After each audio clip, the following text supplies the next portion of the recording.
This is what'll happen if Elon Musk's Neuralink becomes a reality. Teens controlling prisoners to play real-life Call of Duty. So this movie is set in the future, but then it was released over a decade ago, so technically, it's set in the present. Anyway, we see this guy Cable with his revolver in a war zone. He's just clapping guys left and right as easily as I do on Call of Duty. What can I say? My mouse has RGB lights. While Cable is still in the building, a grenade is thrown in his direction. He manages to jump out of the window in time and struggles to walk away to the safe point. Now we see Cable and a bunch of other guys in a vehicle talking about making it out of here alive. One guy says nobody's making it out of here. Another says he will. We'll see. Next we see this man, Bob, being chased down by two people who look like they work for him. The lady, Gina, tells him they need a media appearance, but Bob is just an asshole. We cut to this guy, Ken Castle, who's the creator of games called Society and Slayers. In Society, players control actual human beings as opposed to animated characters. Wonder how that's possible? Well, people get paid to be controlled and people pay to control. Looking at my bank account, I know what side of the divide I would have been in Society. But then, when you thought Society was bad enough, the Ken Castle guy decided to bring something worse. Slayers. As the narrator says, Society lets you live through others while Slayers lets you die through others. Slayers is the game Cable is in. His controller is a boy named Simon Silverton. Anyway, Ken Castle is now on a show with Gina. Ken explains that Slayers are death row inmates who were offered to be in this game as an alternative to their sentences. Cruel and unusual punishment, anyone? They stay alive for 30 sessions. If they stay alive for 30 sessions, they get set free. Actually, that's not a bad deal. Of course, Ken needed the full approval of the federal government to run this game, and he got it. The feds, right? Gina's really drilling him, saying that the chances of survival for the Slayers are next to zero, and Ken responds by continuing to be a jerk. He's handling this really well. He goes on to explain how it works. A single nanocell is planted in the brain of the Slayer, and it goes on to replicate. Any human being who has this cell implanted gets a unique IP address like a mobile device. Ken goes on to suggest that some people enjoy being controlled, having all their choices made for them and all that stuff. Wait a second, that's just reality. Well, the interview is now over, and Gina talks about Cable doing so well in Slayers, and while they're talking, there's some sort of technical breach, and this brother from an organization called Humans is sending a message to Ken. We now go into the game. The Slayers are just doing their thing, fighting, playing basketball, you know, just like prisoners. But Cable is just on his own looking around and observing. He sees a man using crutches, and it takes him back to when he was with his wife and daughter. Oh, by the way, Cable is just his game name, and he hates being called that. He always insists that his name is Tillman. He's back to the present now, and he's talking with this crazy looking guy. It's more like the guy's talking to him, because Cable is not even saying anything back. While the guy's talking, Cable's mind quickly drifts off to a guy sitting in a chair in an investigation room with blood dripping from his head. Then suddenly, he just sits back up and Cable comes back to the present. Don't worry, you'll understand this better later. But now we're briefly shown how badly Cable's wife is taking this. I feel bad for her, for real. Then next thing, someone drops off a photo of his wife and daughter for Cable, and it takes him to another memory with his wife. Notice the tattoo on his hand which says,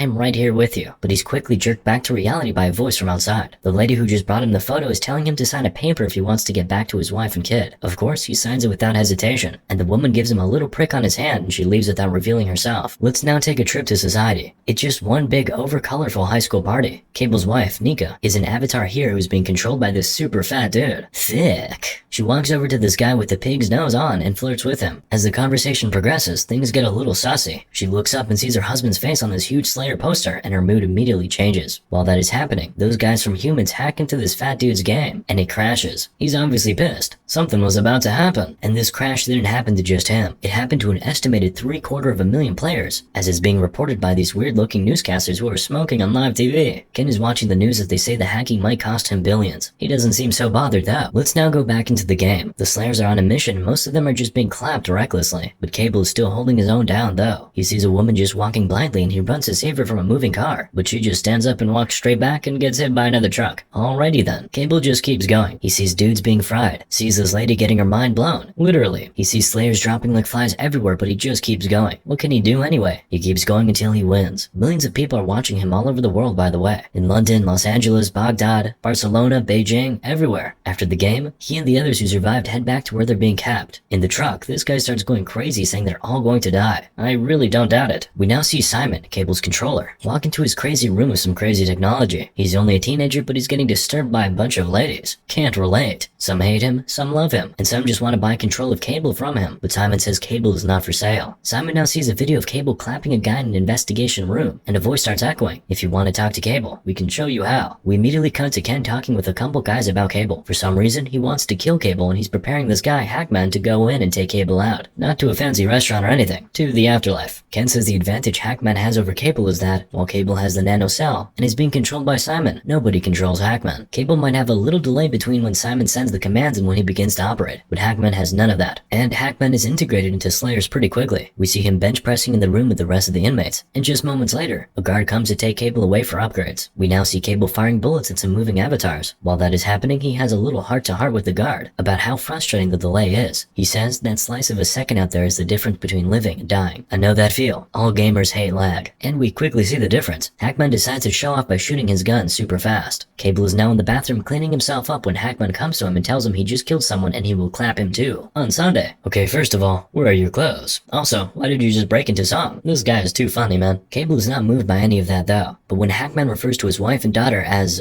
dancers, he loses it and chases after him, but he disappears. Fast forward to game day and Simon is speaking to Kable, which is weird because gamers normally can't talk to the avatars. The interaction between Simon and Kable is on another level now. Simon is more involved, but Kable is still doing his thing, just clapping everyone everywhere. Actually, he's clapping everyone because Simon is a badass gamer like me. Anyway, remember that crazy looking guy who's always talking with Kable? He's just there in the middle of the war zone sweeping, and before we know it, he gets shot. And you can see how emotional that gets Kable. He's not a machine after all. He's human. But it's quickly back to the grind. Kable is now moving forward. He heads towards some place, but it's a restricted area in the game. Then boom, out of nowhere, we see Hackman. He gives Kable a good beatdown for a few seconds, puts him on the floor, and brings out his pistol to clap him. But the gun doesn't really shoot. The bullet just pops out. Then Kable kicks him in his happy fun place before some men come and take Hackman away. Kable is now telling Simon that he doesn't know who's behind it, but he knows he was supposed to die tonight. He says he can beat them, but not with Simon controlling him. He tells Simon to cut him loose if he wants to win. Now we see Nika get into this office. She's fighting for custody of her daughter who has been placed in the care of some wealthy foster parents. But because of Cable's situation, coupled with her being an actor in society, the chances of her getting her daughter back are super low. But as usual, the man she's talking to says they'll give her an application consideration. We've all heard that line before, haven't we? I'll get back to you. Sure you will. Anyway, we now see Simon playing a game in his room when this brother from the humans pops up on his screen and starts having a conversation with him. I know I keep saying this brother, but his name is actually Brother. I mean, I don't believe his parents gave birth to a child and named him Brother, but that's just what he goes by. Anyway, Brother is telling Simon to give Kable the freedom he asked for. He goes on saying that Kable knows things that Ken doesn't want to get out, and that's why he's trying to clap him. But Simon is a stubborn little boy, and that's not even surprising at all. Think of any gamer you know in his teens. He's really stubborn, isn't he? Simon says there's one battle left and he can handle his own business. He thinks this is a game. Brother tells him it's bigger than him. It's not something he can control. If he insists on going on by himself, Kable will only get clapped in front of the whole world. Simon now says all this is too heavy for him. He says he's just a gamer, nothing more. And Brother tells him if he wants to win the game, he just has to cut Kable loose. Simon says it would be cheating, but Brother tells him it won't. Simon seems to finally agree. Then we see that lady from last time come to Cable's cell. She calls him Tillman, so she's probably a friend. She tells him Simon will give him what he was asking for, but with or without Simon, he won't ever reach the safe point. Ken won't allow it. She tells him he has to escape because his wife and daughter need him. That convinces him, and Kable tells her to get him something. Drunk. Then we quickly cut to Cable strapping up for another round of battles, and he quickly downs a bottle of vodka. A voice from above tells him to put it down, but he doesn't. He finishes the bottle and heads out with the rest of the guys. He makes sure to throw the bottle at the camera before he gets outside, but when he gets outside, it's not looking pretty. He's looking really disoriented. Stay away from alcohol, kids. Or as I like to call it, Dad's angry juice. He's now asking Simon what happened. Boy, you just finished a whole bottle of vodka in one gulp. That's what happened. He can't even get his bearings straight. Simon, who no longer has control, is now pacing around and trying to motivate Cable to pull himself together. Cable gets to some parking lot and heads straight to the fuel tank of a car. He pukes in it, urinates in it, then he smashes the glass and enters the driver's seat. I don't think this is how cars work, but whatever. As he's driving off, Hackman and a few other guys show up and start shooting at him. Hackman runs to the car and hangs by the door, but Cable manages to get him off and drive out. It looks like he wants to escape. Simon is begging him to get back in the game, but he doesn't really seem to be interested in playing Simon Says. No pun intended. As he's driving, Cable shoots at something, and it seems at Simon's camera because his screen goes completely blank. Simon says, I'm dead. Cable, by the way, is just going rogue with his driving, hitting and shooting any and everything that tries to get in his way. He finally smashes his car into a blockade and the car topples over. He quickly gets out of it and starts running, but then some sort of missile thing from the sky flies towards his direction and blows up on the ground. Immediately as that happens, the screens all over the world where Cable is being watched go blank. Then a newscaster says Cable has been officially listed as flagged, just one session away from being the first Slayer to win a full pardon and released. They say he has been removed from all the rosters and listings of Slayers. Then we see Gina telling her colleague to find Cable's wife ASAP. Well, she's in the game of society being used by this disgusting dude. Anyway, now we see this lady, Tracy, a member of the humans, approach Cable and tell him to come with her. She's the lady who has been coming to to him in his cell. He recognizes her voice and immediately goes with her on her bike. I mean, what other choice does he have? They ride straight into a building, which I believe is the humans' headquarters. Yes, it is. See, brother's right there. They tell him why they broke him out and why they need him. They tell him all about the monster that Ken Castle is, and how he's destroying the prison system and even the healthcare system with his plan to enslave the entire population. Could that be Elon Musk's true plan, too? But Kable is not really interested in playing savior. He starts walking out, but when they tell him they know where his wife is, you already know he had to stop and turn back. We now see Nika in society. Gina's also there and has sighted her. Nika walks into a disgusting bar with so much debauchery going on. This disgusting guy, Rick, approaches her and they head off to an elevator to do whatever this is. Then they head into a room. Before anything can happen, her husband shows up and pretty much breaks Rick's back. He's trying to talk to his wife now, but this disgusting dude just keeps getting in the way of their conversation. Kable screams at him and tells him if he says anything else, he'll find him and rip him to pieces. He then takes Nika out and walks out. They're heading straight for the humans' headquarters, but not so fast. They get to the elevator and the first thing they see is Hackman. He shoots Kable and he literally just flies away. Then he takes Nika with him in the elevator. A couple join them in the elevator and Hackman claps them both. Somehow, the disgusting guy likes that, but as the elevator door opens, Kable appears and drags Hackman out. Did you think he was just going to let you take his wife like that? No chance. He starts beating the shit out of Hackman, shoots him in the leg, and shoots at some other men that show up trying to clap him. He takes Nika and leaves, and the guy controlling her directs them to go to a rave. But even here, there are people trying to clap Kable. They're shooting carelessly and killing random people at the party. Meanwhile, Kable and Nika manage to get outside, where they're greeted by a bus. It's Gina. She says she can get them out of here. She tells Kable he can trust her, but he doesn't look like he's ready to trust anyone right now. We now cut to Simon being interrogated by a CIA agent. Agent Keith. Of course, it's about Kable. The agent tells him he's being held on suspicion of aiding the escape of a convicted murderer. They've confiscated his hard drives and are currently combing through his internet activity over the last 10 years. This guy's a gamer and a teenager. What do you think they'll find on his internet history? Probably My Little Pony. Have you ever heard of clapping? Well, they've also frozen his father's accounts. The little boy's obviously scared, but he manages to negotiate. He tells him he wants a sandwich if he's going to talk, and they have to cut off the crust. Anyway, let's head back to Kable and the gang. They're now with the humans. They take some of Nika's blood and are about to go do some sciencey stuff on it. Basically, they're trying to kill the nanocells or something like that. If not, she'll be broadcasting everything she sees and hears. About that time, Brother calls Kable aside. There's something Kable knows about Ken Castle's project that he really needs. Kable says he doesn't know what to tell him, so Brother just tells him to show him instead. Back to Nika, and the humans have now broken the link. Now we see the fat guy wake up to see a bunch of guys in his room. They say they're tech support. The humans now have Kable strapped to a chair with some stuff connected to his head. They're transmitting his memories to raw audio-visual data, so they basically enter his brain, and they can see what happened. Now here's what happened. Kable walks into an investigation room and sits across from his friend, Scotch. Scotch is telling him that some guy, Ken's guys I believe, have been giving him injections, taking and giving him blood, feeding him pills, and hooking him up to computers for days. He also says he has been having blackouts, but Kable doesn't look so good and Scotch points that out. Kable just says I'm sorry, and brings out a revolver. Then boom, he claps his own friend. Now that's the image you saw the other time. That's too much for Kable, so he unstraps himself and goes out to sit alone in the hallway. Nika's awake by now and she goes to him and they just kiss and embrace each other. Kable immediately asks for his daughter and Nika just tells him she couldn't stop them. Tracy then comes and says that the foster parents paid a truckload of money to remain anonymous, but there's always a data trail if you know where to look. Long story short, their daughter is with Ken Castle. Imagine that. Kable immediately leaves. Gina chases after him but she can't stop him, but she sees some men arrive in a black SUV. Simon, by the way, is released. Ken is at his house looking at a screen which says rest in peace to Kable, and he tells his partner that Kable will come to him. And well, he's not wrong at all, because that's Kable right there entering Castle's castle. Inside the mansion, Kable sees his daughter playing with a doll, and he immediately runs to her, but he's stopped by some sort of screen. Apparently, she's not really there. It's only a super clear video. Kable goes downstairs, and Ken and a bunch of guys are doing a little performance. I won't lie, it's enjoyable, but I'm really forcing myself not to enjoy it since they're the bad guys. They even show Kable a video of the humans being clapped by their man, while still doing his performance. Ken gives a cue to his men and they rush Kable, who takes them out one by one. He finishes with them, and then turns to face Ken, who just tells him he's awesome. Thanks, I guess. He grabs Ken by the collar, but Ken seems really confident that he won't hurt him. He tells Kable that he knows he just wants his daughter, and that's true. Ken warns him not to do anything stupid if he wants to see her, so Kable leaves him. Ken now takes him to a basketball court. On his way, he's telling Kable that he also has a nanocell in his own head. Basically, he has an army of psychotics under his control. He thinks something, they do it. Elon Musk moment. By the way, Hackman is on the basketball court, dancing and seemingly waiting for Kable. With these nanocells, Ken says he could have 100 million people under his control in just 6 months, all of them doing his bidding, including voting how he wants them to vote. A corrupt democracy? How unrealistic.